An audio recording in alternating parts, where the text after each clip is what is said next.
the training, the teaching cannot stop, because what we do is actually give people a sense of belonging. And we have to find a narrative out of this despair, and a narrative that is centered on our innate desire to cooperate and connect with each other, and which is what we're doing right now. And a narrative that celebrates the common good that bring us together and foster a politics of belonging, because this is powerful. We as human beings want to belong somewhere. We want to cooperate, connect with each other.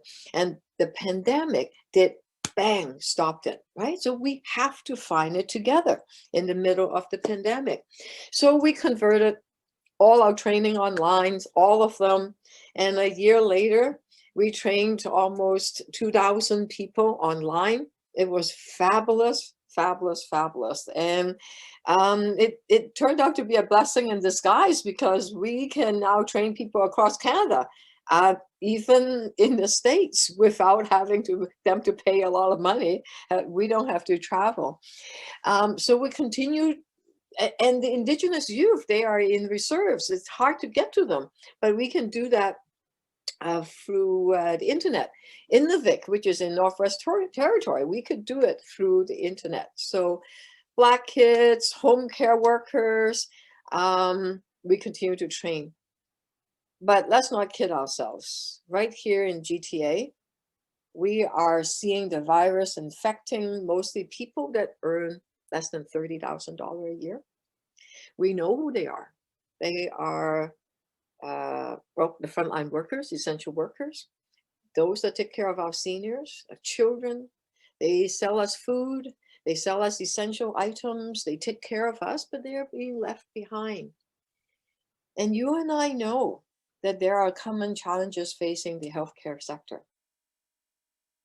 Thousands are on the waiting list for EHOM. Okay, we know that. And it takes many, many years to get them in. Thousands of seniors need home care. They can't afford it. Okay, they, like, right now, the provincial government is the maximum of 14 hours per week. And trust me, my dad was in a nursing home. Before that, he had home care. My mom had home care. They were both in their 90s when they passed away, and that's not enough. And we know that 1 out of 3 Torontonians are struggling to pay rent and food and other essential items. And how the heck are they going to find money for home care? Dental care. Oh my God, right? In the middle of the pandemic, one of my tooth got infected. Whoa, does it ever hurt? And it's expensive, right? And medications. Like, my mom had a whole of these medications. Thank God she was able to get the drug plan, and I also have a drug plan. But not everyone is as lucky or as blessed as our family. So we know that 1/3 of the BIPOC youth are unemployed. It's a crisis, and times are desperate, and they need to find their voices. So during this period, what did I learn? What did I learn? I found that I needed to really recommit myself to my purpose and my mission. I need to say to myself, who am I serving? I have to make choices. What are their top priorities? Okay. I need to reconfirm that mission, my quote, meaning in life again. And I notice a lot of you said that you find your work meaningful. That's fabulous. That's the most important. But in order to do so, I also contradictory, seemingly, dialectically, seemingly, have to let go of everything. Because pandemic teaches us one thing: death is not that far. Okay, we're faced with it. That we need to let go of what we desire most, our opinions, my preconceived notions of where things are supposed to be. And I need to allow other people's voice, their mission, their top priorities to inform mine. If I don't let go, then I'm just creating trouble for myself. Okay. So it looks like, in one hand, I need to reconfirm my meaning in life, my mission, why I do what I do. But also, on the other hand, I had to give it up in order to provide space for me to make decisions in a very flexible, day-to-day, moment by moment. Okay, because some things are totally unpredictable, and you just have to ride with it and make quick decision. So letting go makes sense. I also deployed some tried and true strategy, and there are 5 of them. The first one, motivated. What I'm doing is responding to a pressing problem with a commitment, with a solution and a goal in mind. I need to make people around me care. If they don't care, it's not going to work. So I use storytelling to emphasize the urgency of the situation. I would tell stories of a senior, of my mom, of some Black youth that got stuck because of discrimination. I need to make my team feel the anger that people that we serve feel because through their story, and transfer that fear of whatever it's up, or despair, into hope. If there's no sense of hope, then why bother doing anything? We'll just go home. I can't do anything. Okay, you just, inertia will just set in. And I need to make them feel that they can make a difference. I need to consistently reaffirm that, yes, they can make a difference. And the best way that I found to do that is telling other people's story, telling my stories, and motivate them, move them. So that's the heart, right? Always touches the heart in order for us to move forward. Heart, of course, alone is not enough. The second thing is intentional. I constantly ask myself, is the strategy that I'm using has a purpose? Does it enable other people to achieve purpose? Because it's just not just my purpose, it's their purpose. Especially in time of uncertainty, we need to ensure other people are achieving purpose, and it's significant. They need to know the why. They need to ask the question, why? And me as a team leader, I need to make sure that the strategy is intentional. We set that. And that it needs to have very clear goals. Sometimes the goal is so vague because it's so big. I want to see dental care in Canada. Okay, well, that's big. Universal dental care. Okay, that's huge. Okay, but if I set little goals that is attainable, and build it and build it and build it, and set the goals together with my team, step by step, to build towards it. You do that all the time, okay? But that's the goal setting. That's the third piece. And then the fourth piece is I need to situate my strategy with a context. What is my team's strengths and weaknesses? What are they telling me? What are our barriers? What are our unique opportunity? I need to look at the forest and not just the trees. And I'm very good at looking at trees. Love trees. But if you're not on top of the mountain looking at the entire forest, we can just count the trees, look at the leaves. But hey, counting the trees and looking at the leaves are important. But your troops can do that for you. But if you're the general, you better be up in the mountaintop and check out what's going on, okay? So that's situated, okay? That's the fourth thing. And then the fifth aspect comes back to the question of flexibility, that our strategy is not stagnant. I'm consistently monitoring the situation, responding with a strategy, take action, repeat the cycle. Evaluate, respond, take action, and then evaluate again. And it needs to be done not so often that it destabilizes everybody, but you need to be flexible. And if not, because sometimes that direction, that strategy may make sense, but things can move really quickly and you need to evaluate, respond, and then take another action or have a different strategy. And so those are my 5 strategy, which is motivated, the heart, the head, intentional, situated, set the clear goals, small goals, big goals with timelines, who does what by when, all of that stuff, and be flexible, right? Evaluate and take action. But the other aspect that I found was really interesting, very important, is building relationships. At the end of the day, we are just as strong if our team is strong.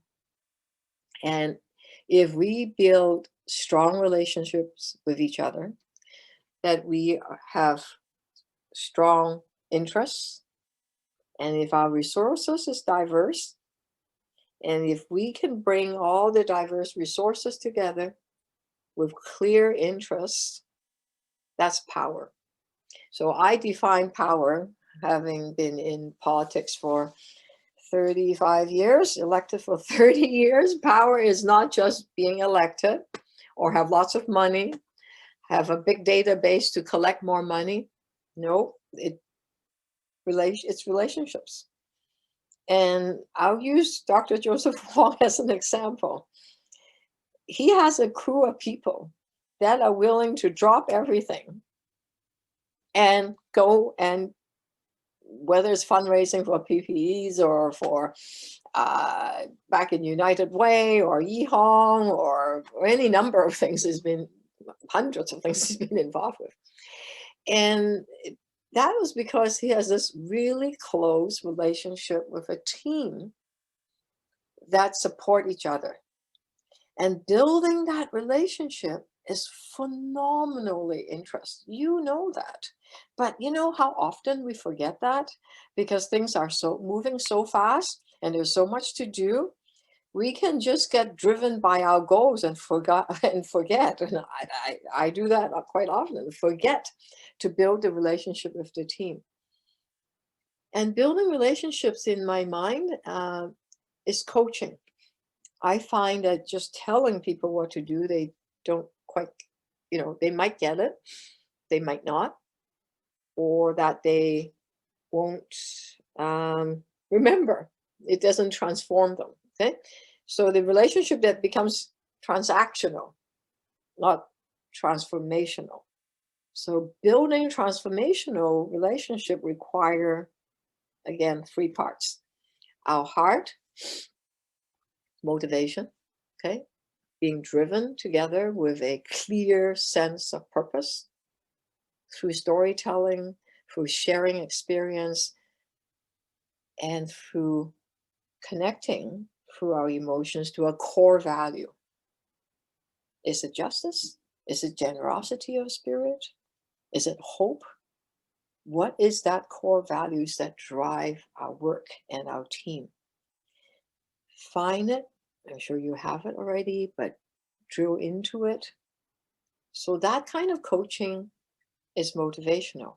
Is that person not performing or not performing as much as that person can because the person is not motivated, which is the heart? Okay. Or is it because of the head? They don't understand the strategy. They don't understand why we're doing this. So coaching heart, coaching head, different. Okay, need to listen and then diagnose. And then maybe they are motivated. They are completely understanding our strategy. They just don't have the skills to do it. Oh, that's the hand. Oh, okay. You can motivate me all you want, but if I don't have the skills to do it, not going to happen. I'm going to keep failing. And then after a while, I just not get motivated anymore. Okay. So is it the heart? Is it the head? Is it the hands? And it's really important that when we coach to support each other to diagnose which part it is and work with them. I find that I just ask a lot of questions because if I just tell people, you just make them uh, have less agency. And the more agency they feel they have, the more confidence, the more willing, the more daring they're willing to try new things, the more they would learn. They could then grow. If a team don't grow together, does not grow together, then it's not going to do very well. So are we growing? And because Yihong has these, as Mabel, the education center, we're growing together. It's really important. We can share our stories, share our skills. All of those things are important. So having said all that, Olivia, what is it that you are trying to do? Okay. I find that inequality would not stop or cease unless the people we serve and the people that we work with find their voice and their power. We know that healthcare is supposed to be for the whole person. Right now, universal healthcare does not cover home care. It does not cover nursing homes. The Canada Health Act that define us, who we are as Canadian. When I go down to the States visiting my brother, so proud to be a Canadian because it's my old hip card, okay? Because no matter whether we are rich or poor, we get good health care. But why is it only, what part of my head is not part of my body? What about mental health? That's not part of the home care. Sometimes it is, sometimes it's not. You know, it's, counseling and psychologists are not covered. My eyes are not covered. Wait a second, it's really, glasses are not cheap. Those contact lenses, expensive. What about my teeth? Why isn't that covered? Isn't that part of my body? I have a hearing aid. Let me tell you, it cost me 2 arms and 2 legs. It's expensive, this hearing aid. I managed to lose one within a month having the new hearing aid. My God, I had to replace it. Whoa, yes, because I have insurance, it covers a little bit of it, but still it's expensive. Okay, so wait. So Medicare is supposed to cover everything, but it doesn't cover mental health completely. It doesn't cover my teeth, my eyes, my ears, and there's part of, and the most absurd of it, why isn't a national standard for nursing care covered by Canada Health Act? Right? Why isn't it that if the money from the federal government gets transferred to the to the provincial government, and then to Yihong, to many other places, to Linz, that should really have clear standards, national standards that deal with home care and health and nursing homes, right? So because we know, I'll be honest, we've seen the figures that during this pandemic, best performers, or let me put the worst performer, people that are more chance of getting infected and more chance of dying are the for-profit nursing homes. That's okay because they are there for profit and take care of our seniors. Okay? And the best kind, non-profit nursing homes. That probably explains why Yihong has this huge long waiting list. Okay, because they know they're better standard. They know they get better standard because the foundation is out there fundraising. So you have more money to serve, right? The seniors. Great, it's wonderful. My dad had the best 5 years in the last 20 years of his life because he was in a nonprofit community-based nursing home downtown. And the joy he experienced when he won a prize from bingo. I thought, wow, he was so proud he got this little prize. Like, oh, you can get 10 in a dollar store. It doesn't matter. He was so happy. There was like, okay, bingo. All right, bingo. What's the big deal? And he was just so well cared for the last 5 years of his life. compared to the 2 years he was in another nursing home, no names, it was miserable, okay? It was night and day. So, I think that it's really important to take this opportunity for us to say, "Hey, Medicare made us proud as Canadian.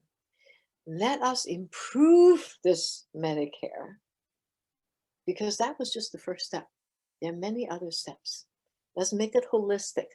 Include home care and nursing home care, national standard. You know, our federal government already said that they would do that, hasn't done it yet. But let's push him to actually do it. We agree with him. Yeah. Trudeau's right. Yes, national standard, do it. Integrate it into the National Health Act. And it just takes one amendment. Doesn't, there's already a private member's bill online ready for it. It's been introduced. It just needs to happen. So for that to happen, we need to empower our co-workers and the people we serve to demand more, to take this opportunity to say that darkness is almost behind us, not quite there yet, almost. And when the light, the end of the tunnel coming in, let's make sure that lights encompass real hope. That real sense of that hope includes everyone, that no one will be left behind, that we could do our work in the most meaningful way, have better pay and better working conditions, because hopefully when you integrate all of that part in healthcare, then the standard would go up, the pay will go up, and the working conditions will improve, right? Then it'll be easier for us to find joy, because it's right now occasionally hard to find. You know why? Because the system is frustrating. You want to do something, but if the system won't let you, you don't have enough funds to do it. How are you going to do it, right? So making this change, empowering people to say to their government that when the light comes at the end of that tunnel, when the pandemic is over, let's recover better. Let's make sure this recovery, that no one will be left behind. Let's improve our health care. Let's empower everyone to do so. And I know it would happen, because I know we have 64 wonderful people online right now. And if we could work together, share with each other, support each other, we will recover better. So thank you for your time. And any of you that are interested, I'm sure you have some questions. Put your questions in chat. And if you're curious in what I teach, is community organizing. You can find me at changeleaders.ca, and I'll put it in chat.